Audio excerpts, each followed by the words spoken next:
When black indicates that he wants to play the Nimzo-Indian against white's d4 opening by playing knight to f6 and then c4 and then playing e6, which gives black the opportunity to play the Nimzo-Indian if white continues with knight to c3, white can try to bypass this. White can try to sidestep the Nimzo-Indian by playing knight to f3. Now black can't pin the knight at c3 because there is no knight at c3.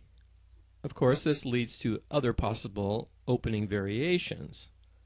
Black can still check the king here if he wants, and then there are all sorts of responses that white can make. He can block. But a very common way that black responds to the knight to f3 move is to go into the Queen's Indian defense by playing pawn to b6, which allows this bishop to play to b7 or to a6. But another way that black can deal with the knight to f3 move is to go into the Queen's Indian defense, which we're going to look at here, by playing pawn to b6, which allows the bishop to come to b7 or to a6.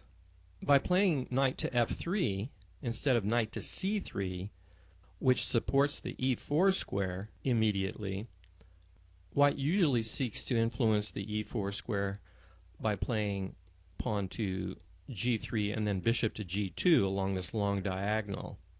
Because as I mentioned in the first video, almost all openings seek to gain control over the key central squares.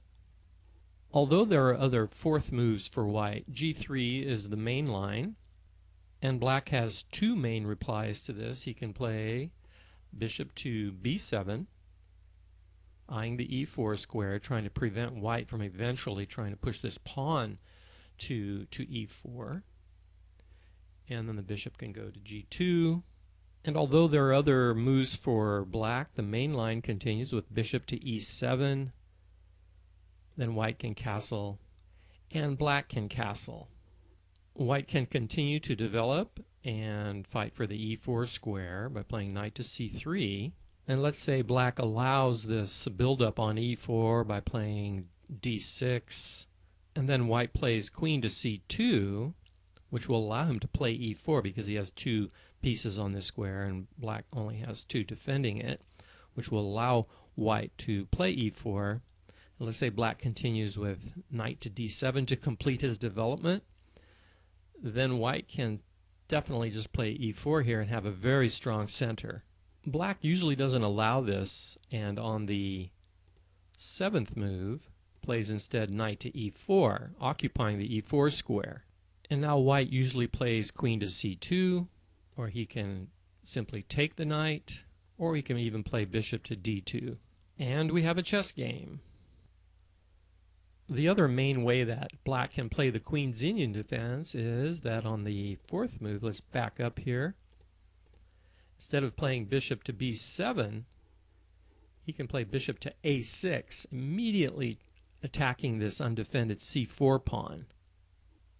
And the most common way that white deals with this is to play pawn to b3, defending the pawn. But white can also defend the pawn with queen to a4. He can play queen to c2. He can even play knight to d2 here, defending the pawn. Or even queen to b3. And the game is on.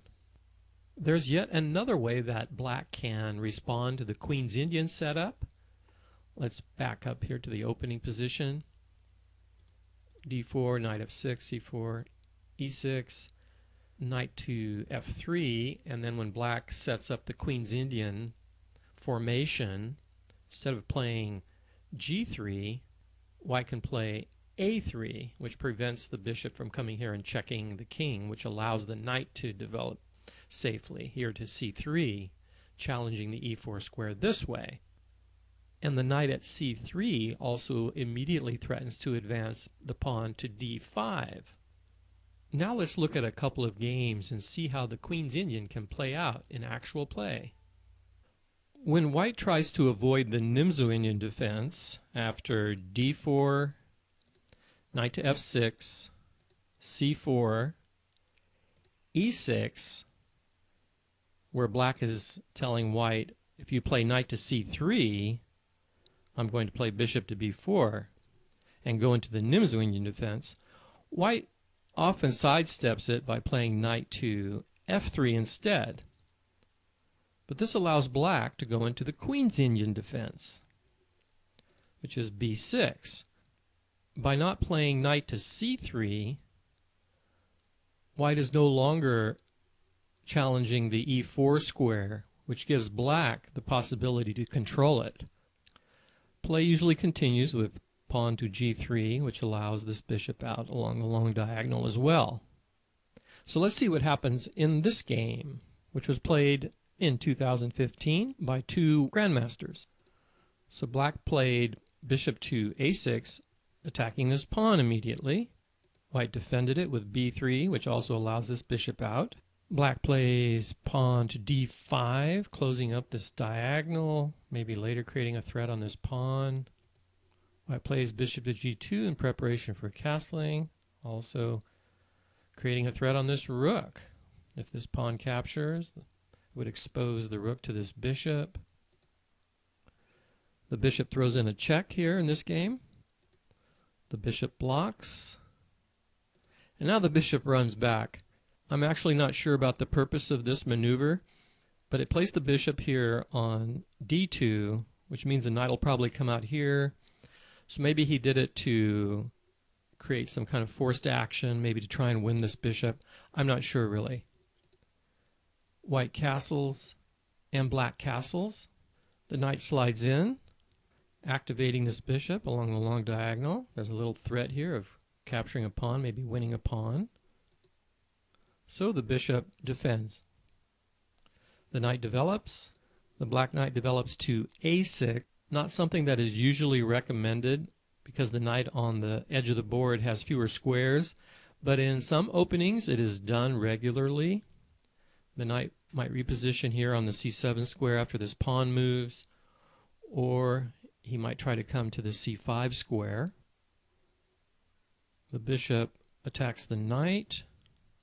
So he's going to try and put pressure on this pawn by removing one of the defenders. The pawn puts the question to the bishop. He's saying, you want my knight? You can have it. And he does take it. Bishop takes, pawn takes, and pawn takes. Now there are two defenders here.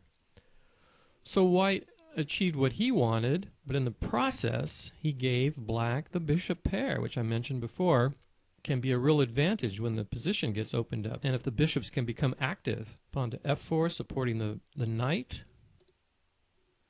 Now the pawn plays to c6 defending the d5 pawn, which will allow the queen to move, and also vacates this square for the knight to defend the d5 pawn as well, or to remaneuver to other squares. The rook goes to the open file. Bishop slides back, probably for a 1-2 action on the rook. Pawn slides up, defending this center pawn here. The rook goes to the open file, defending the c6 pawn. Queen slides up, uniting the rooks, defending the knight and the pawn. The bishop does attack the rook, and the rook gets off of that file. Let's see what would have happened if the rook slid up. That was another option. The knight could slide in and get the exchange, right? The rook wouldn't have any escape squares after that, so the rook slid over to d1. Knight slides over to c7. Come here maybe, defends the pawn. The bishop attacks the rook, and the knight does slide over to e6, blocking that attack, pinning the knight, however. And the bishop takes the knight to create this weak pawn here. Queen remaneuvers, probably to go for the attack on this pawn right away. That's the weakness in black's position. Rook slides up, defending the bishop, defending this pawn. The knight harasses the bishop, and the bishop runs. attacking the knight. The knight remaneuvers. And now black tries to open up the c-file. It's interesting. Earlier the rook was on the c-file, but now black's rook is already on the c-file, so he's going to try and open it up, which is what you do on files that are occupied by rooks to make them more active, so you can try and penetrate enemy territory. Now the rook goes back, defending. The queen doubles up here with the rook and defends the pawn. The queen does slide over, attacking the pawn. The bishop harasses the rook. The rook defends the pawn. And now the pawn takes, causing these exchanges here. Rook takes, bishop takes, because the queen is still defending this pawn. And now the knight harasses the rook. The rook defends the pawn, allowing the queen to move. And now we have a classic situation of bishops against knights, where black will try to keep the position closed, try and hamper these bishops until he can win material. And black will try to get his bishops very active, try and get outside the pawn chain with this bishop, because, you know, it's interesting how this light squared bishop for black is usually a problem in the queen pawn openings.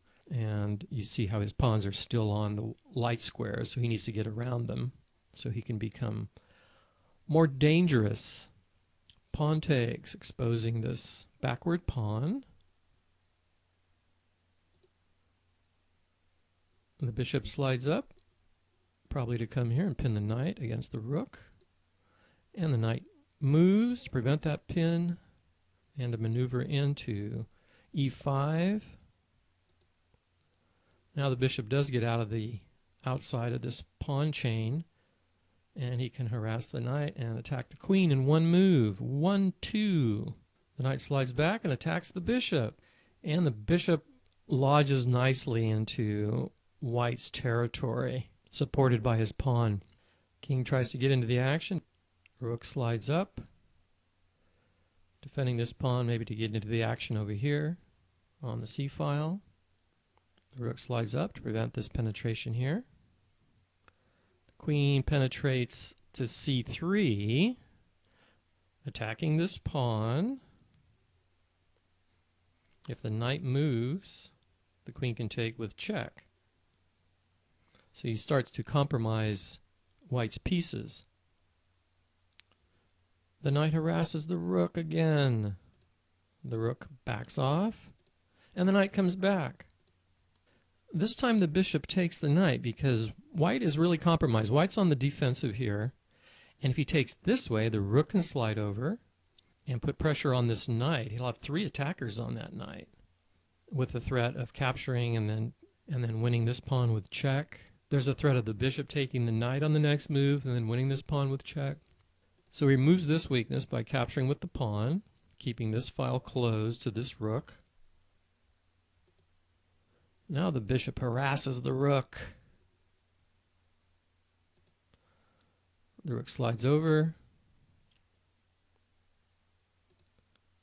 The queen throws in a check. King runs.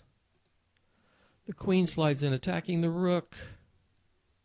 The rook slides back, defending the knight, staying in front of the king. The bishop now attacks the queen. White is completely on the defensive here, and when you're on the defense, you might make the wrong move as the pressure builds. Queen runs, attacking the rook. The rook slides over to the open file, getting in. The knight hits the bishop. Bishop throws in a check. Knight slides back. The pawn advances, and we have a passed pawn, which was achieved earlier. And here white resigns because there's probably no way of stopping this pawn without losing a piece in the process. So in this game, the queen's Indian defense worked out very well for black. He was able to use this light squared bishop to great effect, which helped him win the game.